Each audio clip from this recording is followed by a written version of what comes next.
الحمدللہ رب العالمین والصلاة والسلام علی محمد الامین اعوذ باللہ من الشیطان الرجیم بسم اللہ الرحمن الرحیم۔ خواتین و حضرات، یہ سورہ بقرہ کی آیت 165 ہے جس سے درس کی ابتدا ہو رہی ہے۔ اس سے پہلے یہ بات واضح کر دی گئی کہ لوگوں کا معبود ایک ہی معبود ہے اور وہ اس کائنات کا پروردگار ہے۔ وہ وہی ہستی ہے جس نے زمین و آسمان بنائے ہیں اور رات دن کی آمد و شد میں، کشتیوں کے چلنے میں، سمندروں کے پانی میں، دریاؤں کی روانی میں اس کی نشانیاں دیکھی جا سکتی ہیں۔ اس کے بعد فرمایا کہ وَمِنَ النَّاسِ مَن يَتَّخِذُ مِن دُونِ اللَّهِ أَندَادًا، کہ یہ زمین و آسمان کی نشانیاں ہیں۔ ان نشانیوں کے باوجود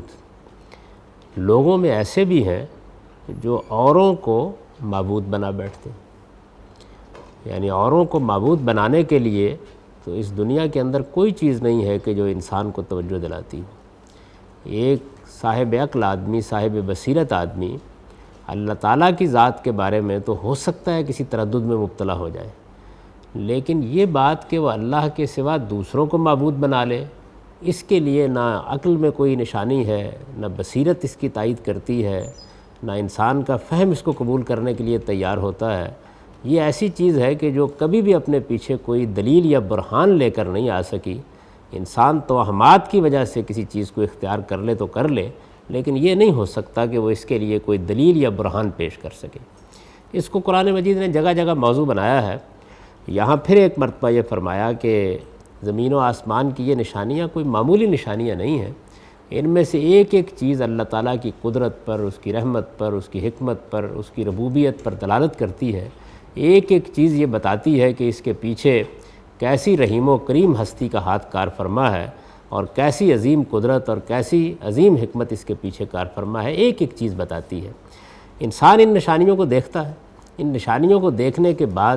اور یہ ماننے کے باوجود کہ اس زمین و آسمان میں کوئی بھی اور ایسا نہیں ہے کہ جو تخلیق میں خدا کا شریک ہو، ان کی تدبیر امور میں خدا کا شریک ہو، یہ سب مانتے ہیں۔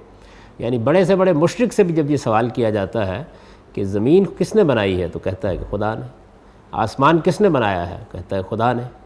یہ پانی کون برساتا ہے؟ وہی کہتا ہے کہ اس دنیا کا پروردگار۔ لیکن ان سب کچھ کو دیکھنے کے باوجود پھر بھی بہت سے لوگ ایسے ہیں کہ جو اوروں کو معبود بنا بیٹھتے ہیں۔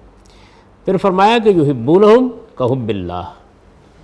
پھر ان سے ویسی محبت کرتے ہیں جیسی محبت اللہ سے کرتے ہیں۔ یعنی اللہ تعالیٰ کو معبود مان کر انسان کا جیسا کچھ تعلق اس سے استوار ہوتا ہے، یہ معلوم ہوتا ہے کہ دوسروں کے لیے بھی، بلکہ بعض اوقات تو یہ احساس ہوتا ہے کہ اللہ تعالیٰ کے ساتھ محبت کی وہ شدت نہیں ہے جو ان معبودوں کے معاملے میں ہو گئی۔ تو تعجب کے ساتھ فرمایا کہ جیسی محبت اللہ تعالیٰ کے ساتھ انسان کو ہوتی ہے جب وہ اس کو اپنا معبود مان لیتا ہے، جب اس کو یہ شعور ہوتا ہے کہ یہ وہ ہستی ہے کہ جس نے مجھے بنایا ہے، مجھے وجود بخشا ہے، جس کی رحمت کی وجہ سے میں اس دنیا میں ہوں، میرے لیے سب اہتمام وہی کر رہا ہے، زندگی ہے تو اس کی دی ہوئی ہے، صحت ہے تو اس کی دی ہوئی ہے، ساری نعمتیں اسی کی طرف سے آتی ہیں، حقیقی منعم وہی ہے۔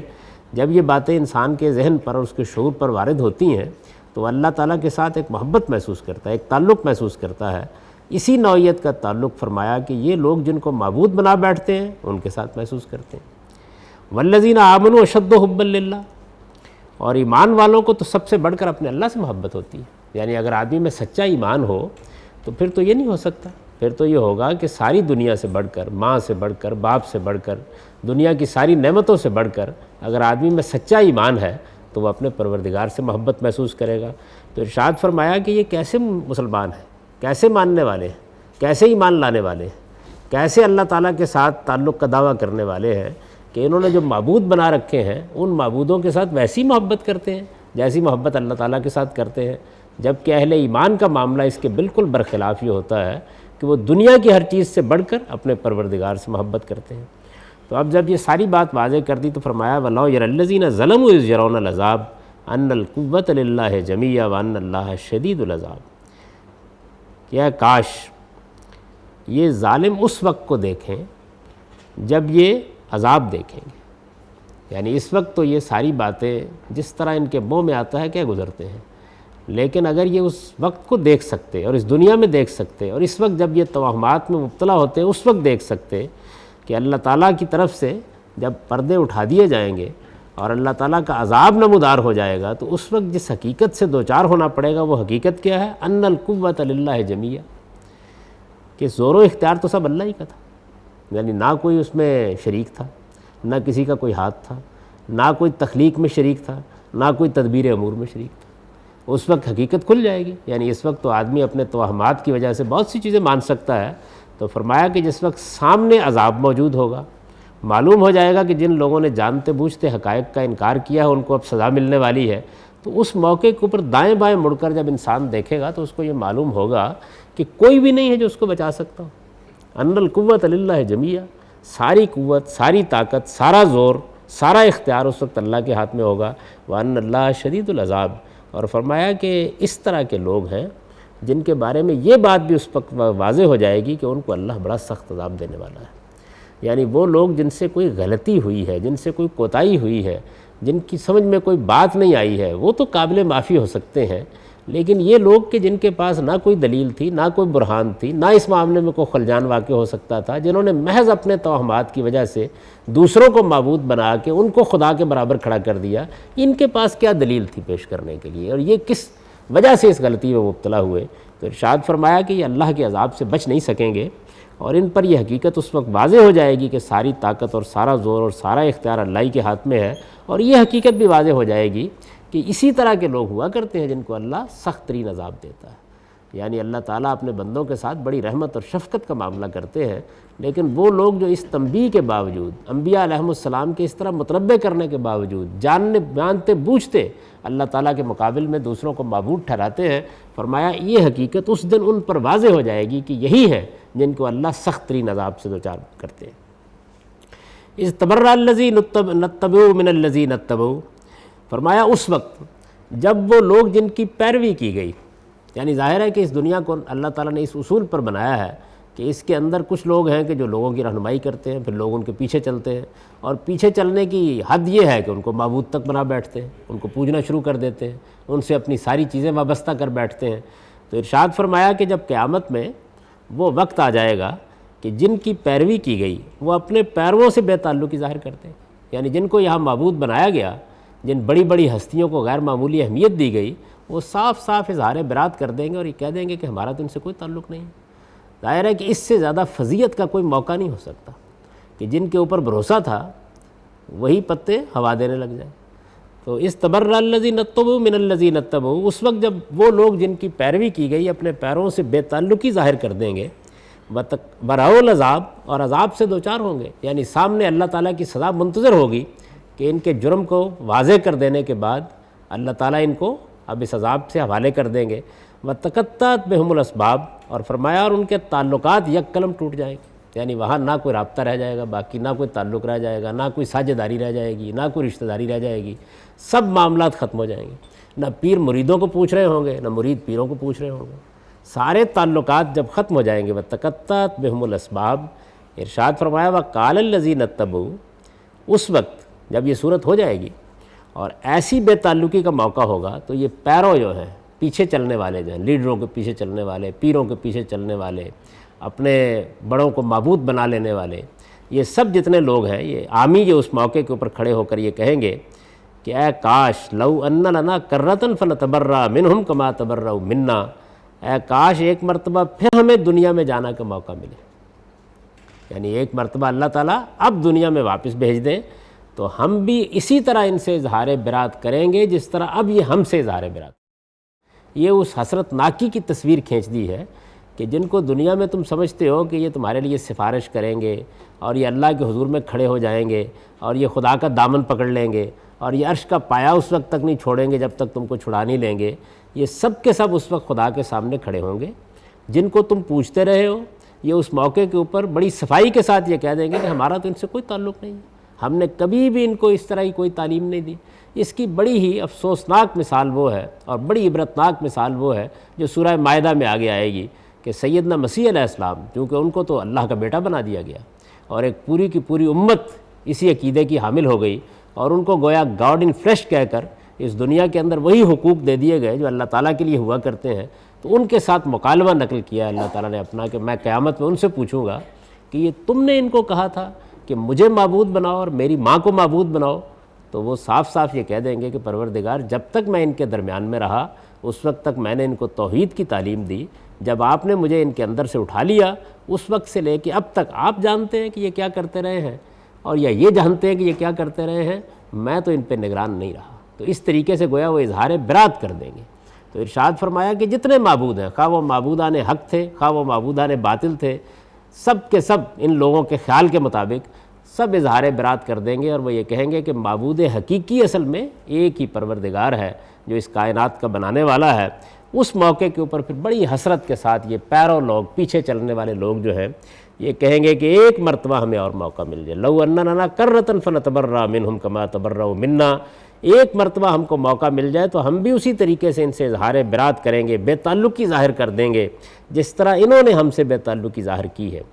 کذالک یریہم اللہ اعمالہم حسرات علیہم وما ہم بخارجین من النار، اور فرمایا اس طرح سے اللہ ان کے اعمال کو انہیں حسرت بنا کر دکھائے گا، یعنی یہ فضیحت ہوگی۔ اس طریقے سے آدمی کے سامنے راستے بند ہو جائیں گے اور دوزخ سے نکلنے کے لیے وہ کوئی راہ نہ پا سکیں گے۔ ظاہر ہے کہ جب دنیا میں ان کو متنبع کیا گیا، انبیاء علیہم السلام کے ذریعے سے توجہ دلائی گئی اور انہوں نے کان نہیں دھرا، کسی کی بات پر کان نہیں دھرا، کسی کی بات سننے کے لیے تیار نہیں ہوئے، تو قیامت میں ان کی کوئی بات سننے کے لیے تیار نہیں ہوگی۔ اگر غلطی لگی ہوتی تو اللہ تعالیٰ یہاں اس کو درست کرنے کے لیے مواقع فراہم کر دیتے، لیکن جب ضد تھی، ہٹ درمی تھی، بات سننے کے لیے یہ تیار نہیں تھے، تو فرمایا کہ پھر اس حسرت سے ان کو دوچار ہونا پڑے گا قیامت کے دن کہ یہ خدا کے حضور میں پیش ہوں گے، تنہا کھڑے ہوں گے، اللہ تعالیٰ کے سوا کوئی نہیں ہوگا جس کے پاس اس وقت قوت اور زور اور اختیار ہو، ان کے تمام معبود ان سے اظہار برات کر دیں گے، کوئی ان کا ہاتھ پکڑنے والا نہیں ہوگا۔ جن کو یہاں یہ بڑی حیثیت دیتے رہے اور جن کی شانیں بیان کرتے رہے اور جن کی داستانیں سناتے رہے، وہ سب بے بسی کے ساتھ خدا کے حضور میں کھڑے ہوں گے۔ کوئی ان میں سے ایسا نہیں ہوگا کہ جو کسی کی شفاعت کر سکے، سفارش کر سکے، کسی کے ساتھ کھڑا ہو سکے، اللہ کے کسی فیصلے کو تبدیل کر سکے، اس کے اذن کے بغیر اس کے سامنے زبان کھول سکے۔ یا ایھا الناس کلوا مما فی الارض حلالا طیبا، فرمایا کہ لوگوں، یہ جو تمہارے پیشوا تھے جن کو تم نے معبود بنایا، جن کو تم نے یہ حیثیت دی، ان کے پیدا ہوئے کیے ہوئے توہمات کے تحت تم نے جو حلال حرام ٹھہرائے تھے، یہ سمجھ لو کہ ان کی کوئی حقیقت نہیں ہے۔ یہ بات جو ہے یہ مذاہب کی تاریخ کا مطالعہ کرنے سے معلوم ہوتی ہے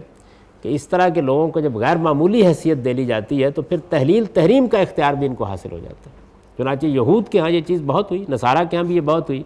یہ حلال ہے وہ بتا دیں گے تو حلال ٹھہرا جائے گا، یہ حرام ہے وہ کہہ دیں گے تو حرام ہو جائے گا۔ تو اللہ تعالیٰ نے تحلیل تحریم کا اختیار، یہ بات کہ فلاں چیز جو اللہ نے پیدا کی ہے وہ حرام ہے، فلاں چیز حلال ہے، یہ اپنے ہی پاس رکھا ہے۔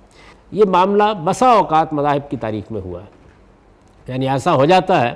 کہ جب کچھ لوگ یہ حیثیت اختیار کر لیتے ہیں کہ لوگ بجائے اس کے کہ اللہ کو دیکھیں، اللہ کی کتابوں کو دیکھیں، اللہ کے پیغمبروں کو دیکھیں، وہ اسی طرح کے مذہبی پیشواؤں سے جا کر دین سمجھتے ہیں اور پھر ان پر اتنا اعتماد کرتے ہیں اور ایسا اندھا اعتماد کرتے ہیں کہ جو وہ کہتے ہیں عقل، علم اور بصیرت کی کسوٹی پر پرکھے بغیر، سوال کیے بغیر، سمجھے بغیر اس کے سامنے سر تسلیم خم کر دیتے ہیں۔ اگر کوئی آدمی توجہ دلانے کی کوشش کرے تو اس کی بات سننے کے لیے تیار نہیں ہوتے۔ کوئی غلطی کے بارے میں آدمی کو کہے کہ بھائی ذرا متنبہ ہو جاؤ، تم نے یہ چیز ٹھیک نہیں سمجھی ہوئی، تو اس کا ویسے ہی گریبان چاک کرنے کے لیے تیار ہوتے ہیں۔ جب یہ صورت پیدا ہو جاتی ہے تو اس کے بعد حلتیں، حرمتیں یہ نئے سرے سے بننی شروع ہو جاتی ہیں۔ اب اللہ کا کوئی پیغمبر آتا ہے، کوئی خدا کا مصلح اٹھتا ہے تو وہ بتاتا ہے کہ بھائی یہ چیزیں جو ہیں یہ اللہ نے حرام نہیں کی ہوئی ہیں، یہ اللہ کی حلال کردہ چیزیں ہیں، یہ تم نے اپنے توہمات کے تحت ان کو حرام ٹھہرا لیا ہے، تو پھر اس کے خلاف پروپیگنڈا شروع ہو جاتا ہے۔ تو نبی صلی اللہ علیہ وسلم کی جب بعثت ہوئی ہے اور جب یہ قرآن نازل ہوا ہے تو اس وقت بھی ظاہر ہے جو مذہبی گروہ وہاں موجود تھے انہوں نے بہت سی چیزیں اپنے اسی طرح کے فتووں کے ذریعے سے حرام قرار دی ہوئی تھی۔ ایک چیز ہو سکتا ہے کہ دین میں کسی حد تک ناپسندیدہ ہو، اس کو اٹھا کر کہیں سے کہیں پہنچا دیا تھا، اپنی طرف سے دین میں بہت سی باتیں داخل کر دی تھی۔ تو جب ان سب چیزوں کی نفی کی گئی تو پھر طرح طرح کے اعتراضات ہونے شروع ہوئے۔ تو فرمایا ہے کہ یہ تمہارے پیشوا ہیں جن کے توہمات کے تحت تم نے جو چیزیں حلال حرام ٹھہرائی ہیں، فرمایا ان کی کوئی حقیقت نہیں۔ اس لیے زمین کی چیزوں میں سے کلوا مما فی الارض حلالا طیبا، زمین کی چیزوں میں سے جو حلال و طیب ہیں ان کو کھاؤ۔ ولا تتبعوا خطوات الشیطان، اور شیطان کے قدم بقدم نہ چلو، اس لیے کہ یہ در حقیقت شیطان ہے کہ جو اس طرح کے توہمات میں انسانوں کو مبتلا کرتا ہے اور ان کے لیے مشکلات پیدا کر دیتا ہے۔ اس میں کچھ لوگ تو اپنے اوپر کچھ پابندیاں عائد کر کے اور کچھ آگے بڑھ کر ان چیزوں کو اختیار کیے رہتے ہیں، لیکن باقی لوگوں کے لیے پورا دین مشتبہ ہونا شروع ہو جاتا ہے۔ بہت سے لوگوں کا معاملہ یہ ہوتا ہے کہ جب کچھ تھوڑی سی سخت باتیں بتا دی جائے تو کہتے ہیں کہ یہ اچھی دینداری ہے، لیکن اگر کوئی سہولت پیدا کی جائے لوگوں کے لیے یا ان کو بتایا جائے کہ یہ چیز اس درجے میں اللہ تعالیٰ کے ممنوع نہیں ہے، تو ان کا خیال ہوتا ہے کہ یہ دین میں کوئی بدعت پیدا کی جا رہی ہے۔ اس پر متنبہ فرمایا کہ اللہ تعالیٰ نے جن چیزوں کو حلال کیا ہے ان کو حلال رہنا چاہیے، جن چیزوں کو حرام کیا ہے صرف انہی کو حرام رہنا چاہیے، اور اگر اس معاملے میں اپنی طرف سے حلال حرام کے فتوے جاری کیے گئے تو یہ شیطان کی پیروی ہوگی۔ وَلَا تَتَّبِعُوا خُطُوَاتِ الشَّيْطَانِ، اور شیطان کے قدم بقدم نہ چلو، إِنَّهُ لَكُمْ عَدُوٌّ مُّبِينٌ، وہ تمہارا کھلا دشمن ہے۔ انما یامرکم بالسوء والفحشاء وان تقولوا علی اللہ ما لا تعلمون۔ اب اس کے بعد یہ بتایا کہ شیطان کس طریقے سے تمہیں گمراہ کرتا ہے، تو ارشاد ہوا کہ وہ تو یہی کرے گا، انما یامرکم، وہ تو یہی کرے گا کہ تمہیں برائی اور بے حیائی کی ترغیب دے۔ بالسوء والفحشاء دو چیزیں ہیں در حقیقت دنیا کے اندر جو انسان کے لیے مظنہ بنتی ہیں ساری خرابیوں کا۔ ایک یہ کہ اللہ تعالیٰ نے انسان کے اندر جو خواہشات رکھی ہیں ان کے لحاظ سے وہ حدود سے تجاوز کرتا ہے، اس سے منکرات اور برائیاں وجود میں آتی ہیں۔ ایک چیز یہ ہے کہ اللہ تعالیٰ نے انسان کے اندر ایک جنس کا دائیہ رکھا ہے اور اس کے معاملے میں کچھ حدود قیود قائم کر دیے ہیں۔ انسان ان حدود و قیود کو پھلانگنے کے لیے ہر وقت تیار ہوتا ہے، جس کو قرآن مجید نے ایک بڑی خوبصورت تعبیر سے ادا کیا ہے کہ شیطان پہلے دن سے اصل میں اسی گھات میں ہے کہ کسی طرح تمہارا لباس اتروا دے، یعنی تمہارے اندر جو شرم ہے، جو حیا ہے، جو حدود ہیں اس معاملے میں، ان کو پامال کرنے کی تمہیں رغبت دلائے۔ یہی ہمیشہ سے اس کا کام ہے۔ تو ارشاد فرمایا کہ وہ تو یہی کرے گا کہ تمہیں برائی اور بے حیائی کی ترغیب دے، وَأَن تَقُولُوا عَلَى اللَّهِ مَا لَا تَعْلَمُونَ، اور اس بات کی ترغیب دے کہ تم وہ باتیں اللہ کے نام لگاؤ جو نہیں جانتے، یعنی اپنی طرف سے دین بناؤ، اپنی طرف سے حلال حرام کے فتوے دو، اپنی طرف سے اصرار کے ساتھ وہ باتیں کہو کہ جن باتوں کے لیے کوئی بنیاد نہ اللہ تعالیٰ کے کلام میں ہو، نہ اس کے پیغمبر کے ارشادات میں ہو، نہ انبیاء علیہ السلام کی روایت میں ہو۔ تو اپنی طرف سے دین بنانے کے لیے ظاہر ہے کہ شیطان تمہیں ترغیب دے گا۔ تو ارشاد فرمایا کہ یہ کام وہ کیا کرتا ہے۔ وَإِذَا قِيلَ لَهُمُ اتَّبِعُوا مَا أَنزَلَ اللَّهُ، فرمایا اور جب ان لوگوں کو دعوت دی جاتی ہے، انہیں اللہ کا پیغمبر کھڑے ہو کر پکارتا ہے اور بلاتا ہے کہ اتبعوا ما انزل اللہ، اس چیز کی پیروی کرو جو اللہ نے نازل کر دی ہے، یعنی اپنی ان باتوں کو چھوڑ دو، اپنے ان توہمات کو چھوڑ دو، اپنی ان بدعتوں کو چھوڑ دو اور اس چیز کی پیروی کرو جو اللہ نے اتاری ہے۔ قالوا بل نتبع ما الفینا علیہ آباءنا، تو جواب میں یہ کہتے ہیں کہ ہم تو اسی راہ پر چلیں گے جس پہ ہم نے اپنے باپ دادوں کو چلتے پایا۔ یعنی جب یہ دعوت دی جاتی ہے علم کی، عقل کی، بصیرت کی، دلیل اور برہان کی، تو جواب یہ نہیں ہوتا کہ دلیل میں یہ خامی ہے، جواب یہ ہوتا ہے کہ ہمارے باپ دادا، ہمارے بزرگ، ہمارے بڑے تو اس سے پہلے یہ بات نہیں کہتے رہے، اور ہمیں جو راستہ انہوں نے بتایا ہے اسی پر ہم چلیں گے۔ تو تبصرہ کیا قرآن مجید نے اس بات پر کہ وَلَوْ كَانَ آبَاؤُهُمْ لَا يَعْقِلُونَ شَيْئًا وَلَا يَهْتَدُونَ،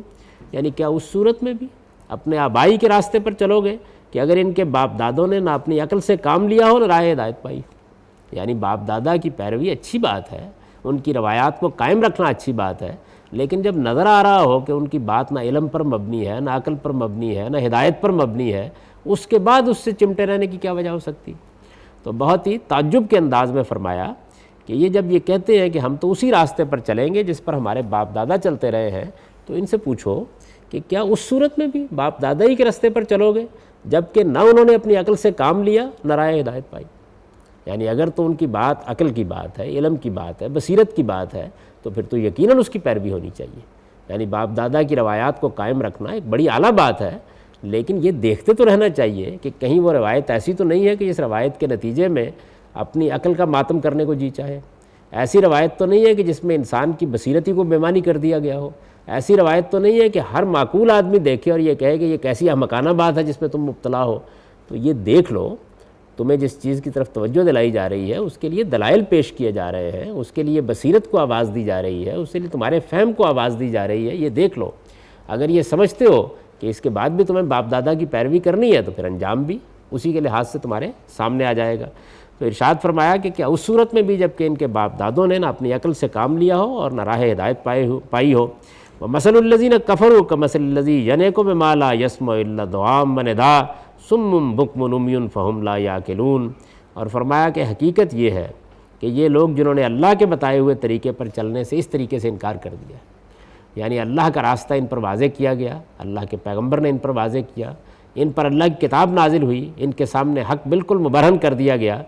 جب یہ لوگ اس سب کچھ کے باوجود انکار کر رہے ہیں تو فرمایا ان کی مثال ایسی ہے جیسے کوئی شخص ان چیزوں کو پکارے جو پکارنے اور چلانے کے سوا کچھ نہ سنتی۔ یہ اصل میں بھیڑ بکریوں کے گلے کی تمثیل ہے، یعنی ایک بھیڑ بکریوں کا اگر گلہ ہو، چرواہا اس کے پیچھے پکارتا ہے تو اس کی آواز تو بے شک کانوں سے ٹکراتی ہے، لیکن اس سے آگے کچھ معلوم نہیں ہوتا کہ چرواہا کیا کہہ رہا ہے اور کیا چاہتا ہے۔ اس میں ظاہر ہے کہ اس بات کی تمثیل بیان کی گئی ہے کہ جانوروں کے لیے کچھ اشارات ہوتے ہیں جن کو وہ سمجھ لیتے ہیں، لیکن علم، عقل، بصیرت کی باتیں اور مکالمے نہیں کیے جا سکتے ان کے ساتھ۔ تو ارشاد فرمایا کہ ان کا حال بھی بالکل وہی ہو گیا ہے، یعنی اگر کوئی پکارنے والا پکارتا ہے تو یہ ہو سکتا ہے کہ کہیں ہانک لے جائے ان کو،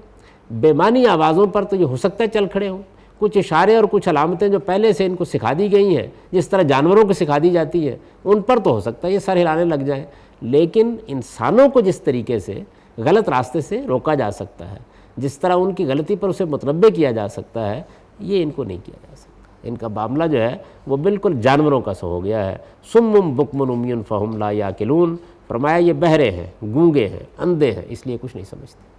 یعنی اس میں شبہ نہیں کہ کان ہیں اور بہت تیز ہیں لیکن بہرے ہیں، اس میں شبہ نہیں ہے کہ زبانیں ہیں اور بہت تیز چلتی ہیں لیکن گونگے ہیں، کسی حق کی شہادت دینے کے لیے تیار نہیں ہیں۔ اور اس میں بھی کوئی شبہ نہیں ہے کہ بہت دیکھتے ہیں، بڑی دور تک دیکھتے ہیں، دنیا کے معاملات کے بارے میں ان کو اللہ نے بڑی تیز نظر عطا کر رکھی ہے لیکن اندھے ہیں، اس لیے کچھ سمجھنے کے لیے تیار نہیں۔ تو یہ گویا ان سب لوگوں کے اوپر تبصرہ کر دیا کہ جن کا معاملہ یہ ہوتا ہے کہ وہ اپنے آباء و اجداد کے طریقوں کی پیروی کرتے ہیں،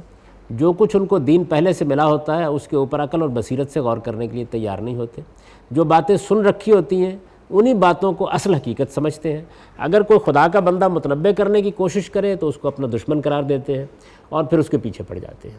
تو اس طریقے سے یہ بات بتا دی کہ مسلمانوں، اب جب تم کو اللہ نے ایک نئی نبوت سے نوازا ہے اور تمہارے اوپر حق واضح کیا ہے اور تمہارے اوپر ایک نئی کتاب اتاری ہے اور تمہارے لیے ساری راستے واضح کر دیے ہیں، تو یہ سمجھ لو کہ اس سے پہلے جو لوگ گمراہ ہوتے رہے ان کا معاملہ کیا رہا ہے۔ اور اس طرح سے گویا ان سب لوگوں کو دعوت دے دی ہے کہ اللہ تعالیٰ کی توحید ہی اصل چیز ہے اور اللہ تعالیٰ کا دین ہی اصل چیز ہے، اور اللہ ہی کا حق ہے کہ وہ کسی چیز کو حلال قرار دے اور کسی کو حرام قرار دے۔ اور باپ دادوں کا راستہ، اس میں کوئی شک نہیں ہے کہ انسان کے لیے ایک اچھی روایت ہوتی ہے، لیکن اسی صورت میں جب وہ عقل کا راستہ ہو، بصیرت کا راستہ ہو، اس کو عقل کی کسوٹی پر پرکھ کر بتایا جا سکے کہ یہ صحیح راستہ ہے، ورنہ تنہا یہ دلیل کافی نہیں ہے کہ ہمارے باپ دادا اسی راستے پر چلتے رہے۔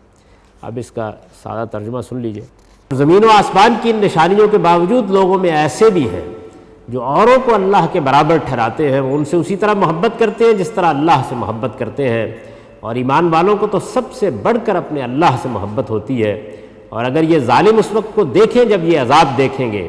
تو ان پر یہ حقیقت واضح ہو جائے کہ زور و اختیار سب اللہ ہی کا ہے، اور یہ کہ اس طرح کے لوگوں کو اللہ بڑا ہی سخت عذاب دینے والا ہے۔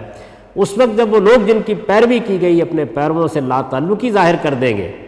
اور عذاب سے دوچار ہوں گے، اور ان کے تعلقات یک قلم ٹوٹ جائیں گے، اور ان کے پیروں کہیں گے کہ اے کاش ہمیں ایک مرتبہ پھر دنیا میں جانے کا موقع ملے تو ہم بھی ان سے اسی طرح بے تعلقی ظاہر کریں جس طرح انہوں نے ہم سے بے تعلقی ظاہر کی ہے۔ یوں اللہ ان کے اعمال انہیں حسرت بنا کر دکھائے گا اور دوزخ سے نکلنے کے لیے وہ کوئی راہ نہ پا سکیں گے۔ لوگوں، اپنے انہی پیشواؤں کے پیدا کیے ہوئے توہمات کے تحت تم نے جو حلال و حرام ٹھہرائے ہیں ان کی کوئی حقیقت نہیں، اس لیے زمین کی چیزوں میں سے جو حلال و طیب ہے انہیں کھاؤ، اور شیطان کے قدم بقدم نہ چلو، وہ تمہارا کھلا دشمن ہے۔ وہ تو یہی کرے گا کہ تمہیں برائی اور بے حیائی کی ترغیب دے، اور اس کی کہ تم وہ باتیں اللہ کے نام لگاؤ جو تم نہیں جانتے۔ اور جب انہیں دعوت دی جاتی ہے کہ اپنی ان باتوں کو چھوڑ کر اس چیز کی پیروی کرو جو اللہ نے اتاری ہے، تو کہتے ہیں کہ ہم تو اسی راہ پر چلیں گے جس پر ہم نے اپنے باپ دادوں کو چلتے پایا ہے۔ کیا اس صورت میں بھی کہ اگر ان کے باپ دادوں نے نہ اپنی عقل سے کام لیا ہو اور نہ راہ ہدایت پائی ہو؟ اور حقیقت یہ ہے کہ یہ لوگ جنہوں نے اللہ کے بتائے ہوئے طریقے پر چلنے سے اس طرح انکار کر دیا ہے، ان کی تمثیل ایسی ہے جیسے کوئی شخص ان چیزوں کو پکارے جو پکارنے اور چلانے کے سوا کچھ نہ سنتی ہوں۔ یہ بہرے ہیں، گونگے ہیں، اندھے ہیں، اس لیے کچھ نہیں سمجھتے۔ اقول قولی ھذا واستغفر اللہ لی ولکم۔